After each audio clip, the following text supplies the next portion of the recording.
బుచ్చిరెడ్డిపాలెంలో ఈ నెల 8వ తేదీన శ్రీ జగన్నాథుని రథయాత్రను వైభవంగా నిర్వహించనున్నట్లు నిర్వాహకులు వెల్లడించారు. ఈ కార్యక్రమానికి సంబంధించిన వివరాలను నెల్లూరు ఇస్కాన్ మందిర్ అధ్యక్షుడు సుఖదేవ్ మహారాజ్ మరియు కమిటీ సభ్యులు విలేకరుల సమావేశంలో తెలియజేశారు. ఈ నెల 8న మధ్యాహ్నం 2:30 స్థానిక ఎస్బీఐ బ్యాంక్ పక్కన ఉన్న లేఅవుట్ నుండి రథయాత్ర ప్రారంభమవుతుంది. ఈ యాత్ర Chennur road, bypass road, Ambedkar విగ్రహం మీదుగా సాగి తిరిగి బయలుదేరిన ప్రాంతానికే చేరుకుంటుంది. రథయాత్ర సందర్భంగా భక్తుల కోసం పలు సాంస్కృతిక కార్యక్రమాలను ఏర్పాటు చేయడంతో పాటు విచ్చేసిన భక్త జనానికి తీర్థ ప్రసాదాలు పంపిణీ చేయనున్నట్లు నిర్వాహకులు తెలిపారు. ఈ సందర్భంగా ఇస్కాన్ మందిర్ అధ్యక్షుడు సుఖదేవ్ మహారాజ్ మాట్లాడుతూ, హిందూ ధర్మ పరిరక్షణకు, భక్తి భావాన్ని పెంపొందించడానికి ఇటువంటి రథయాత్రలు ఎంతగానో దోహదపడతాయని పేర్కొన్నారు.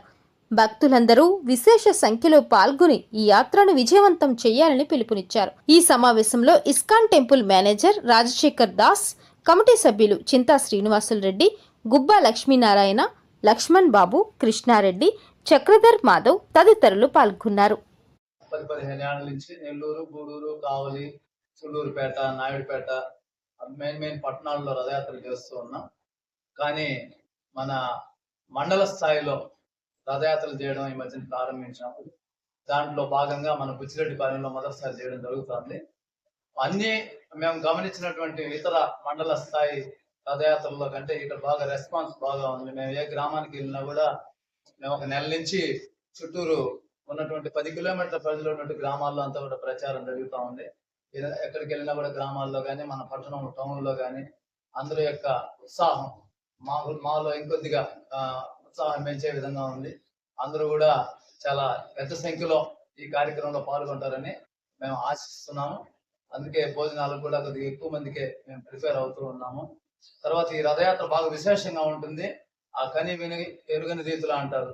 మేము ఎక్కడ రథయాత్ర చేసినా ఇలాంటి కార్యక్రమం మేము ఇంతకుముందు ఎప్పుడు చూడలేదు స్వామి, నవ్వుతో నవ్వే విషయం అన్నట్టుగా అంటుంటారు వాళ్ళు. ఆ విధంగానే మన బుచ్చిరెడ్డిపాలెంలో కూడా ఈ స్వామి ఎవరినైతే మనం నిత్యం పూజలు చేస్తూ ఉంటాం మందిరంలో, ఆ స్వాములే రథం మీదకి రావడం, తర్వాత ఎన్నో రంగవల్లులు, కోలాట బృందాలు, తర్వాత మన ఇస్కాన్ స్వాములు రాష్ట్ర నలుమూలల నుంచి ఇస్కాన్ స్వాములు వస్తారు. వాళ్ళ నామ సంకీర్తన, ముఖ్యంగా యుగధర్మం అది. ఆ నామ సంకీర్తన ద్వారా మన బుచ్చిరెడ్డిపాలెం అంతా కూడా పునీతం అవుతుంది. తర్వాత ప్రారంభంలో ముగింపులో ప్రముఖ వ్యక్తులు, తర్వాత స్వాముల ఉపదేశాలు అందరికి కూడా ఆకర్షణీయంగా ఉంటాయి. అందరూ కూడా మనకు మామూలుగానే బిజీగా ఉంటుంటాము. ఈ కార్యక్రమం చూసిన తర్వాత మీకు అనిపిస్తుంది చాలా మంది ఒకవేళ రాలేనటువంటి వాళ్ళు మిస్ అయ్యామేమో అన్నట్టుగా చాలా మంది ఇంతకు ముందు జరిగినటువంటి రథయాత్రలో వాళ్ళ ఎక్స్పీరియన్సెస్ చెప్తున్నప్పుడు ఆ విధంగా అంటుంటారు, మేము మిస్ అయిపోయాము. కాబట్టి దయచేసి అందరినీ ఆహ్వానిస్తున్నాము. ఆగస్టు 8 ఆ రోజు వరకు మధ్యాహ్నం 2:30 నుంచి 8:30 దాకా పూర్తిగా మీ సమయాన్నంతా మన రథయాత్రల్లో గడిపే విధంగా. ఎందుకంటే పూరిలో జరిగేటువంటి కార్యక్రమం మన బుచ్చిలో జరుగుతూ ఉంది. ఆ రథం మీద స్వామిని దర్శించినప్పుడు మనం మామూలుగా గుళ్ళకి వెళ్తూ ఉంటాం. భగవంతుడే మన దగ్గరకు వచ్చి మనల్ని ఆయన అనుగ్రహించేదానికి వచ్చినప్పుడు మనం ఆయన కళ్ళల్లో పడాలని మనం అందరం కోరుకోవాలి.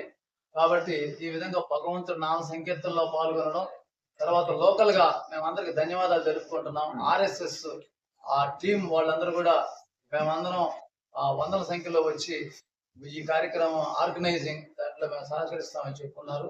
అదేవిధంగా లోకల్ మన ఈ కోలాట బృందాలు, మాతాజీ కోలాట బృందాలందరూ కూడా మాకు వాళ్ళు ప్రత్యక్షంగా మేము పాల్గొంటాము. దారి పొడుగునా మేము కోలాటం చేస్తామని చెప్పి మాట్లాడుతున్నారు.